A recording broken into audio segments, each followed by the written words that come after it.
আসসালামু আলাইকুম। আজকের ক্যানভাসে আঁকা হবে কাশফুল। প্রথমে স্কাই ব্লু কালার দিয়ে এবং তার উপর নেভি ব্লু কালার দিয়ে আকাশের রংটা ব্লেন্ডিং করে নিচ্ছি। এই পেন্টিংটা আমার সম্পূর্ণ নিজের মনের থেকে আঁকা। এখন হোয়াইট রং দিয়ে নিচের অংশে লাইট কালার করে নিচ্ছি। এবার মেঘ আঁকবো। এই যে মেঘের অর্ধেক আঁকা শেষ। আমার মেঘটা বেশ বড়সড় হয়ে গেছে। মেঘ আঁকা শেষ হলে এবার হচ্ছে আমি নিচে কিছু ঝোপঝাড় দিয়ে দিব। ঝোপঝাড়ের জন্য এখানে গ্রিন কালার আর ব্ল্যাক কালার দিয়ে অ্যাডজাস্ট করে নিয়েছি। এবার কাশফুলের ডাঁটগুলো আঁকবো। কাশফুলের ডাঁট আঁকার জন্য আমি এখানে হালকা গ্রিন কালার নিয়েছি। এবার কাশফুল এঁকে নিচ্ছি। আমার অ্যাক্রিলিক সেটের সাথে যে হোয়াইট কালারটা আছে সেটা কিন্তু অনেক বেশি হালকা, তাই আমি চাইনিজ হোয়াইট কালার দিয়ে কাশফুলগুলো এঁকেছি। কাশফুল আঁকা শেষ হলে এবার বেশ কিছু ডিটেল অ্যাড করে দিচ্ছি আর একটু গাঢ় হোয়াইট দিয়ে।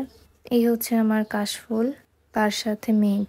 এর আগে কখনো আমি কাশফুলের কোনো সিনারি আঁকিনি, এইটাই আমার ফার্স্ট টাইম। সবাই জানাবেন কেমন হয়েছে।